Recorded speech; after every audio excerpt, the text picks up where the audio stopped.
All right, it is great to be with you today.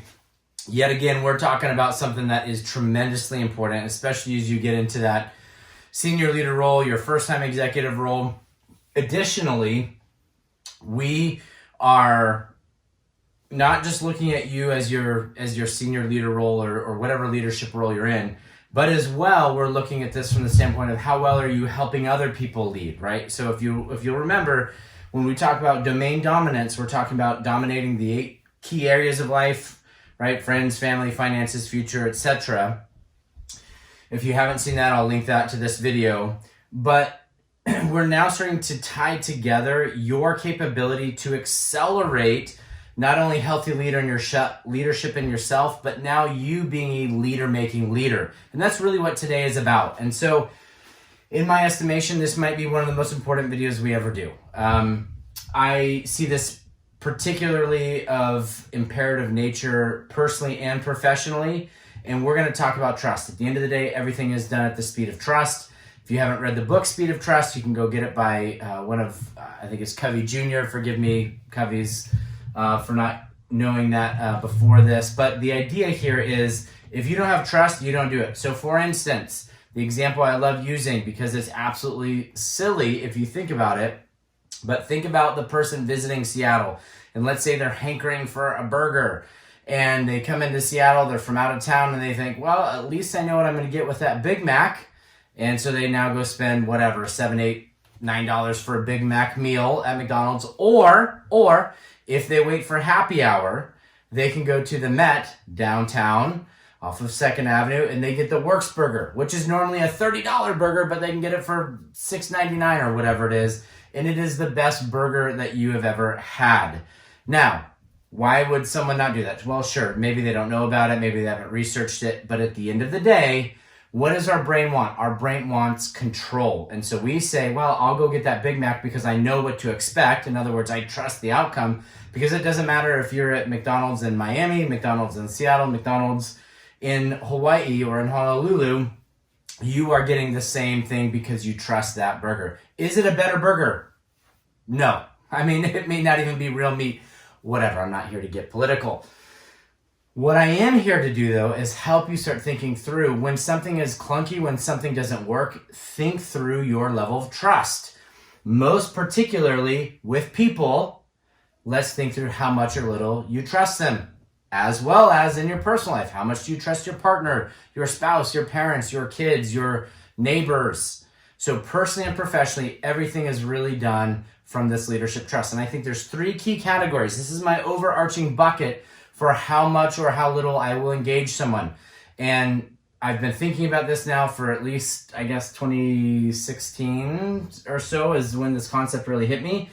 That I've been doing it now for several years, that I do it automatically. I go through this process. So here's the first step in this. When I'm working to see if I trust someone, and I want to see, should we work together? Should I hire you? Should you be my vendor? Should you be my contractor? Should you be my consultant? I love asking the question, on a scale of 1 to 10, how is your character? So this is really the first step in this, is let's look at someone's character. Now, what do we mean by this? Well, in a lot of ways, we're talking about, are you values aligned? Do you share the same worldview on things? So on and so forth. Easiest way to put it, your yes is yes. And that's the example I usually use, is on a scale of 1 to 10, how would you rate your character? What I mean by character is, are you honest? Are you trustworthy? Is your yes, yes? Is your no, no? Are you going to do what you tell me that you're going to do? That's really, really key. And by the way, there's nothing like having someone in an interview process and you say, on a scale of 1 to 10, how's your character? Because it's a self-assessment. You can say whatever you want. And when you get somebody who says, well, I'm a 7 or an 8, I don't really care about the number as much as I care about the why. So have them explain it to you. It's also telling when someone says, I'm 11 out of 10, and let me tell you all these reasons. It's like, okay, you're really pushing this. That's a red flag for me. But character alone is not the only focal point. The next thing is competence. Now, we know this because typically we're not going to get hired unless you have a competence. I like to think of this in terms of plug and play. This is a question that I wish I would have asked when I got fired from the consulting job now almost a decade ago.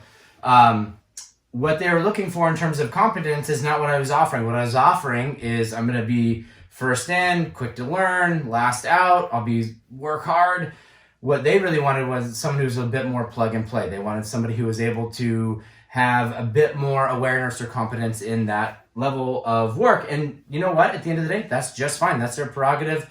I didn't ask that question. They didn't ask that question. We just assumed competence. But think of this in terms of skill set. Think in terms of do they know something, or do you have to teach them everything? So how are you, or how would you rate yourself on a scale of 1 to 10 when it comes to your competence? Now, we get these ones, right? I think everybody agrees character's good. We've all heard character before. We've all heard competence. But I think, in my estimation, this might be of primary importance, and this is capacity.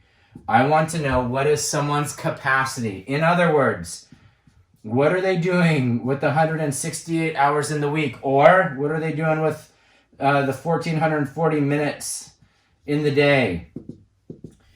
Are they coming in and I say, hey, on a scale of 1 to 10, what's your capacity? Are you coming in to work a 40-hour-a-week job? Are you going to work 60 hours a week? Do you have any limitations? You can't ask certain questions, right? You can't say, are you doing religious things? Are you doing offline things? Are you pregnant? Are you whatever? I don't necessarily care about those things, because if I've covered their character, if I've covered their competence, what I really want to know with their capacity is how well are they proactively owning their day, their week.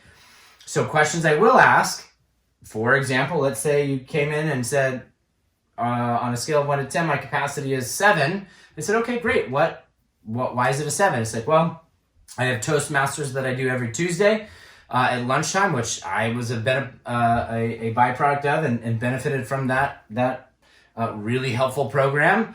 They could then say, now on Thursdays I'm going to BNI, and on Fridays I have drinks with my friends or family, and I got to leave early. And so now those start to be helpful indicators of their capacity. It's not a value statement, but their capacity is far less of what I need. Or maybe it's exactly what you do need. Maybe you only need someone part-time. So when we're thinking about this, my ability to trust you, ultimately to start that conversation, stems first from their character. Is your yes, yes? Is your no, no? Then it comes down to your competence. And then ultimately it comes over to your capacity. And these things, ultimately, when I get these, and these are the rating I need, this is where I start to hit the trifecta. Because I need someone for each of these arenas. Nobody would say, you've probably all heard the skill will matrix and some of those other things. Those are great, but what I really want us to think is multidimensional. This, thankfully, it's a muscle you can grow over time. This is a muscle you can grow over time. This is a little bit, so you have a lot of things in your control, but if you're right out of college, or you were like me where you get laid off and then a week later you find out your wife is pregnant with your first kid, my capacity was wide open, because now we knew Sarah's coming home. I'll do whatever we need to do to work. I was super hungry, versus now, 3 kids ranging from 5 to almost the tweens. And what do we have? Well, we've got jujitsu, and we've got church, and we've got, I've got my monthly cigar and whiskey night and poker, and we're working out in the morning, and we're doing all these different things because we're a family of 5. My capacity is not just at the will of what you're doing. It's at the will of what I need to do to provide for my family in terms of capacity. So when you think of leadership trust, let's think in terms of character, competence, and capacity. And those are just categories. Start with those categories. Then you can work your way down. You can talk through values. You can talk through some other things. Maybe I'll wrap it up with this analogy. At the end of the day, you need to define terms. That's really what great organizations do, is they put meaning behind what they're talking about. So for you, define terms with character, define terms with competence, define terms with capacity for what your business needs or what your personal life needs, so that you can adequately set expectations for the person that you are trying to partner with, whether it's vocationally or personally, and everywhere in between. All right, trusting this is helpful. Let me know any questions. Thank you. Keep bringing those questions in. I'm getting great feedback. And we're really working to tweak things and get things more and more helpful. So tremendously grateful for you, and I'm pulling for you.